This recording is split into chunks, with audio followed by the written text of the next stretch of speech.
Check it out, on my way back from class one day and on the side of a little construction site, I found this can that was flattened out totally perfectly, and it's also a 750 milliliter, so a ton of surface area to get some painting on. I started this piece on a podcast / live stream last week, so if you're interested in seeing the sketch process of this, you'll have to go check out that video.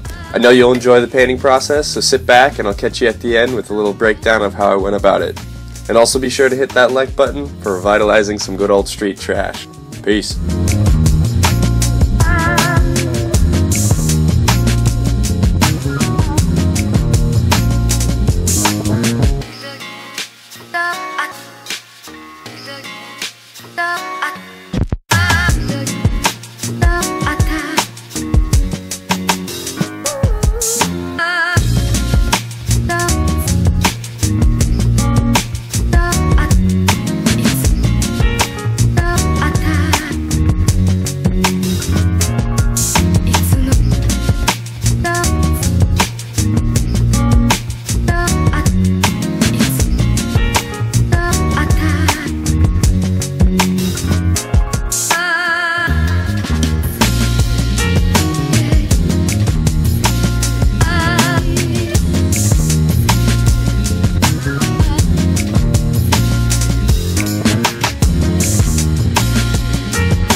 So I want to do a little bit of a concluding section here to this speed art and talk about my thoughts on the final product. So for starters, getting the paint to stick on the metal surface was not as easy as I thought. So my first pass was with this MTN water-based white.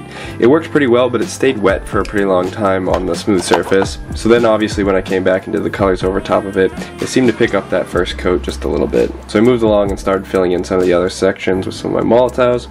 That seemed to hold up a little bit better and dry a little bit faster. So the fill-in worked well. I kind of was just going around doing some darker sections and then cutting them back with the lighter red in other areas. And I kept it to be pretty consistent, so I would almost outline with that lighter red on each of these kind of detailed sections, and then the other sections kept that little darker hue. My favorite part of the can is definitely the gradient in the purple in combination with the lighter purple outline. I think it adds some nice depth to it, and I think having the full piece and a little bit more area of that 3D would totally sell this a little bit better. And looking at this now, I wish that I had more area to put 3D in so that I could show a little bit more purple and, you know, more of this piece. So I feel like shrinking down the piece would have been a better solution for that, as well as showing off the can shape a little bit more. So I really dug the original shape with this flattened can, especially with the back popped out like that.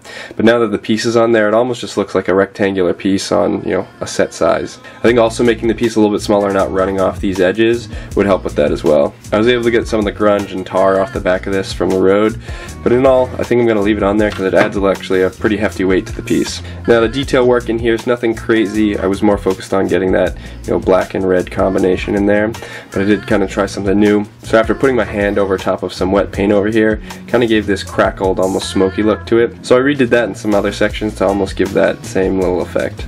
I definitely think there's some potential with that effect, but I'm not sure I sold it here.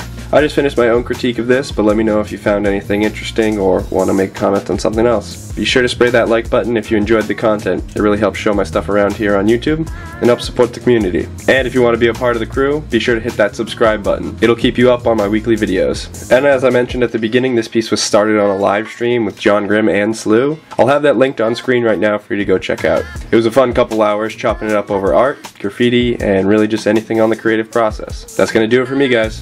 Peace.